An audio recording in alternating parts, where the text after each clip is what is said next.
There's a new push in Washington for more accountability from foreign business executives whose stocks are traded on U.S. exchanges.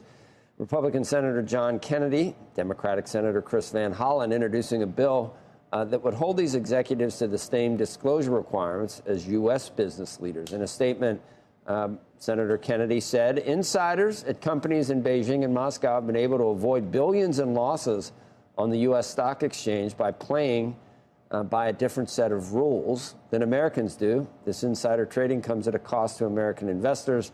Senator Kennedy and Senator Van Hollen join us right now. It's good to have you both on side by side, smiling friends. This is a wonderful thing. Let me start with you, Senator Kennedy. I don't think necessarily all of our viewers understand what a great deal some of these foreign executives have had in the past. They might know something about a situation. They might be able to make moves in their own portfolio, and basically any of the adverse consequences are passed on to normal shareholders of the companies. Well, let me give you an example. A couple of years ago, Alibaba was going to take an affiliate company public. And the Chinese Communist Party got mad at Alibaba and said, you can't take the affiliate public. The day before the announcement was made that the company was not going public, an Alibaba insider sold $150 million worth of Alibaba stock. The very next day, Alibaba stock dropped 8%. So that insider avoided some substantial losses. In America, if it were an American company rather, that insider would have had to notify the SEC electronically, and everybody else would know that he was selling. That's not true for a Chinese or a British or an Israeli company. How many laws, Senator Van Hollen, would you have to enact, in addition to this one, to completely level the playing field between the way Chinese companies are able to operate globally in terms of disclosure and everything else? This is just, I mean, how many steps would there be? This is just one small part of the whole problem. Well, as you say, the goal here is to make sure that all companies around the world trading on U.S. exchanges play by the same rules. And Senator Kennedy and I teamed up a couple years ago to close another loophole, which allowed companies in China and other places around the world to play by a different set of accounting standards. In other words, we were not able to inspect their company books in the same way that U.S. companies' books are inspected, those companies that are listed on the exchange. And so far, as a result of that, the SEC and others have been over to China to inspect the books. This is step two that we're working on to make sure that insiders, executives in China or Russia or any other country don't get to play by a different set of rules that disadvantages American investors and the American public. So we're looking through each of these areas to make sure that everybody plays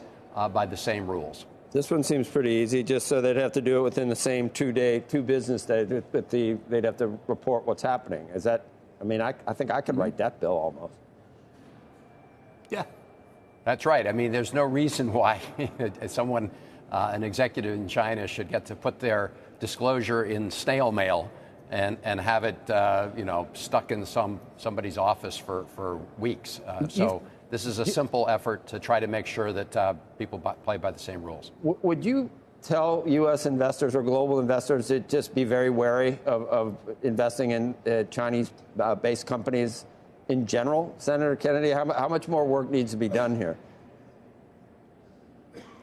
Well, I don't want to single out the Chinese companies, though in terms of Chris's and I's bill, about 50%, over 50% of these insider trades that aren't reported are by Chinese companies. But they're Canadian companies that take advantage of the loophole, Israeli companies, Canadian companies. And I'm not saying that the Chinese insiders are doing anything wrong. I'm just saying they ought to play by the same rules as American companies. Hey, Senator Van Hollen, You don't need to look over at Senator Kennedy when you answer this, but do you think that that we should pass a clean debt ceiling raise in your view, or do you think the president should negotiate maybe some spending or something else that Speaker McCarthy wants? Do you think it should be clean, or do you think the president should negotiate a little bit? So I don't think we should default on our debts. That would create havoc throughout the economy. So I think we should pass a clean bill to pay our bills on time. And then, as always, we should negotiate over the budget. And we are waiting for Speaker McCarthy and the House Republicans to pass their budget. The president has presented his budget. But if you want to negotiate on the budget, then you've got to present your proposal. But as to defaulting on our debts, that is a red line, no go. It would just create chaos around the country and the world. Senator Kennedy, a lot of times, if you don't take advantage of a situation, we may never negotiate. Do you think that it's outrageous to sit down and maybe talk for the good of the country, talk about some of the things we can do, and then pass the debt ceiling? What would you tell Senator Van Hollen? Well, I would tell Chris, I don't disagree with anything he said. I'm not going to vote to default on America's debt. I didn't vote for much of that debt, but it passed.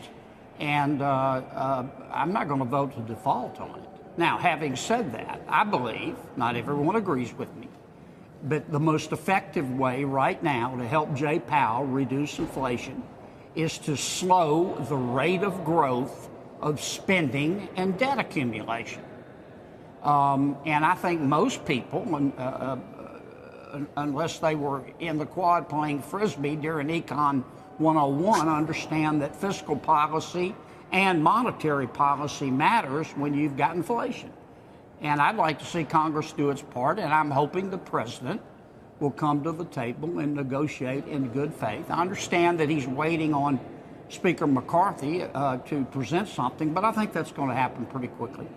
Oh, all right, that sounds good. See, we got through that. Frisbee on the quad, I remember a lot of that. But when I went to school, it was mostly the B school kids. They were the ones that could go out every night. You know, molecular biology. No way. It was the B, and that's a problem. If all the economists were playing Frisbee, because I think that would explain a lot, wouldn't it, guys? Well, they're all CEOs now. They're CEOs and on the Fed. All right, gentlemen. That's right. Yeah, there we go. Thank you both. Great to have you on.